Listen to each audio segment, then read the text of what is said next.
Right, this is just a little short video on what I do as soon as, well, the very next day, or as soon as I can get to my gear.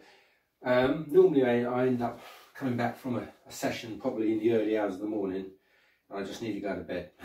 But the next day, of course, I will wash off my rods and reels. So I've done the rods already. The reels I'm going to do now. Now it's a simple thing because I believe a lot of people will just wash off in fresh water, but I will use a toothbrush, if you can see that, and that allows me to get in around the cage of the reels into little bits and pieces. So we'll have a little go now at these reels, and you'll see what the difference is. Okay. Right. So, oh yeah, there's another idea as well for your multipliers. If you don't want to buy a reel bag, pair of old socks with holes in that you're throwing out. Put your reels in there. So this one here, it's quite an old style bait casting multiplier, sort of distance casting multiplier from the sort of 1980s, 1990s era, when we were using either 6.5 size reels and 6HM and 7HT size reels.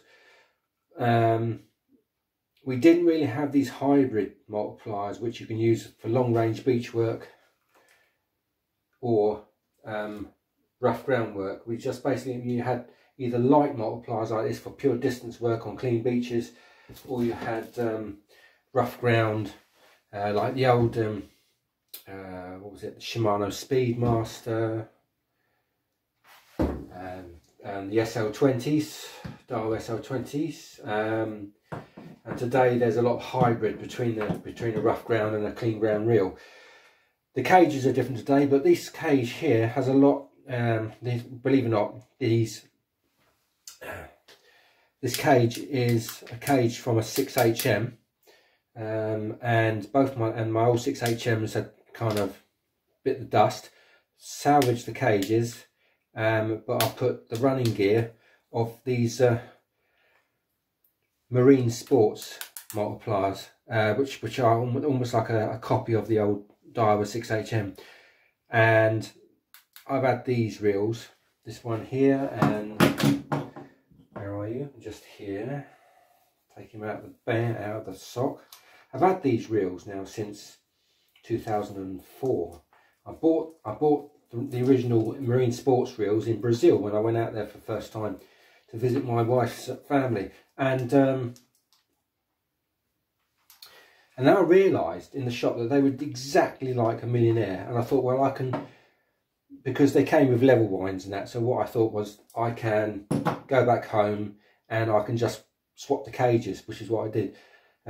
So they came with like a hard nylon cage, I think. It wasn't quite as good as the 6H Daiwa cage, which is as an alloy cage. But here is what I'll do now. So because if I leave these for more than a week, I'll start to get a build up in here of like a corrosion, and on the rivets as well, on the reel seat. A couple of years when I started my channel, my first film back in 21 was, I think it was reel maintenance. So anyway, come back from a fishing trip, and my first chance that I can do is to clean my gear off. So the first available opportunity, clean it off so that the corrosion doesn't build up over time. Cold fresh water, of course, cold water, not hot, cold, because I believe warm or hot water helps activate the corrosion. Someone told me that. You can correct me if not, any scientists out there. So I was always told, and I learned this a long time ago, just give it a little bit of a wash over with the water, then take your toothbrush, the old toothbrush, of course, give that a wet, turn the tap off, save water. Right, bit of fairy,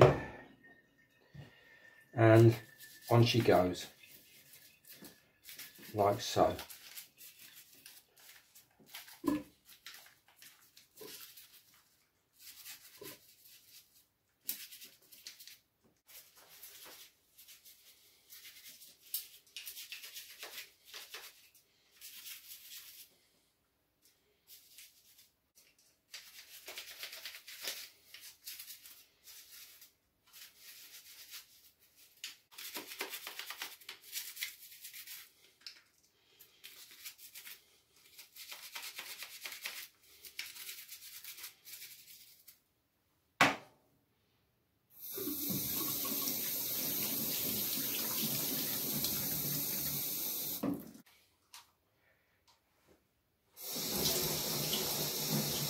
wash off first.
And when you're done, you can put your reels back onto the draining board so any excess water can drain off overnight, and then tomorrow they can go back into the old socks, ready for the next fishing trip.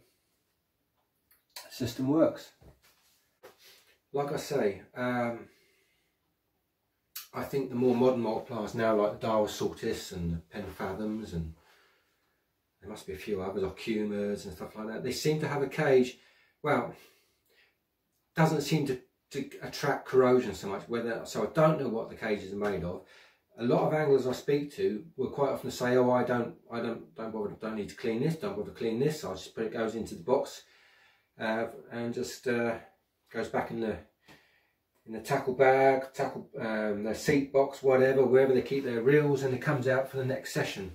But I do believe, yeah, that you do need to keep on top of it, because corrosion will settle and will grow wherever it is if it's left unchecked.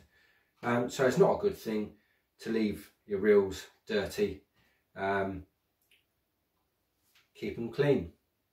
So that was just a little video I thought I'd put together, and I'll see you in my next fishing video. Ciao for now.